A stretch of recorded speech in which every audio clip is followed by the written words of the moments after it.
प्रियंका गांधी के बैग पर निगाह पड़ी कि उस पर फिलिस्तीन लिखा हुआ है।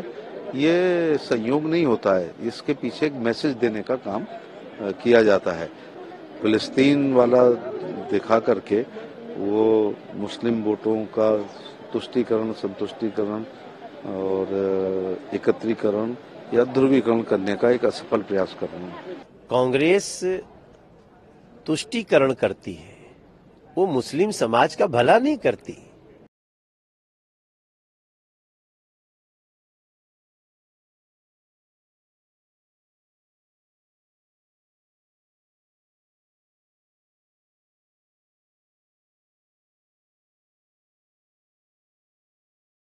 नेतृत्व की नकल, सेलिब्रिटीज की नकल, उनके चलने की, उनके पहनने की, उनके खाने की, उनकी बोलने के लहजे की हमेशा जनता करती है। स्वर्गीय राजीव गांधी ने 80 के दशक में जिस स्टाइल से शॉल लेना शुरू किया था, मुझे याद है, जिसको आजकल अमिताभ बच्चन भी उसी तरीके से ले रहे हैं, उसकी देश के युवाओं ने नकल की। धोनी के लंबे बाल थे, देश के युवाओं के लंबे बाल थे। जिस दिन उन्होंने कटवाए उस दिन लोगों ने कटवाए। जवाहर जैकेट की नकल दसियों साल हुई। मोदी जी हाफ कुर्ता पहनते हैं और जैकेट पहनते हैं, तो मोदी जैकेट अरबों रुपए का व्यापार दी है। तो जो प्रियंका गांधी के बैग पर निगाह पड़ी कि उस पर फिलिस्तीन लिखा हुआ है, ये संयोग नहीं होता है, इसके पीछे एक मैसेज देने का काम किया जाता है। काश वो आगरा निर्मित बैग पहनती। हमारा देश में तो 1 डिस्ट्रिक्ट 1 प्रोडक्ट है, जिसमें हर जिले का एक बहुत ही महत्वपूर्ण प्रोडक्ट होता है। उसमें आप देखते होंगे कि आगरा में बहुत अच्छे बैग, लेडीज पर्स बनते हैं, कानपुर में भी बनते हैं, चेन्नई में बनते हैं।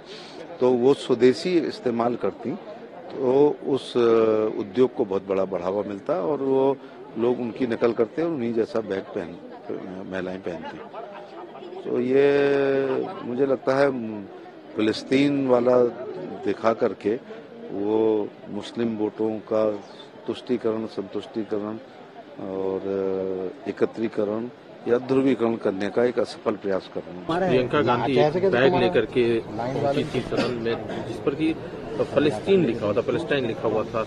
आप लोगों की तरफ से कहा जा रहा है कि ये भी एक मुस्लिम अपीजमेंट की राजनीति के तहत ऐसा बैग लेकर के आया जा रहा है। देखिए क्या छुपा है जो उसको हम उसको छुपा हुआ माने। कांग्रेस तुष्टीकरण करती है, वो मुस्लिम समाज का भला नहीं करती, लेकिन वोट को उलझा उलझा के वोट लेने के लिए बहुत सारे एजेंडे अपनाती है। आपने सुना होगा प्रधानमंत्री जी ने कहा ना कि कांग्रेस का एक जुमला, गरीबी हटाओ, ये नेहरू जी से लेके, इंदिरा जी से लेके, राजीव जी से लेके और वर्तमान में राहुल जी और प्रियंका जी तक वही चल रहा है। तो इन लोगों का देश के लोगों को बांट बांट करके देखना, प्यार भी बांट बांट के करना है, समर्थन भी बांट बांट के करना है, और ये देश की जनता अब जान चुकी है।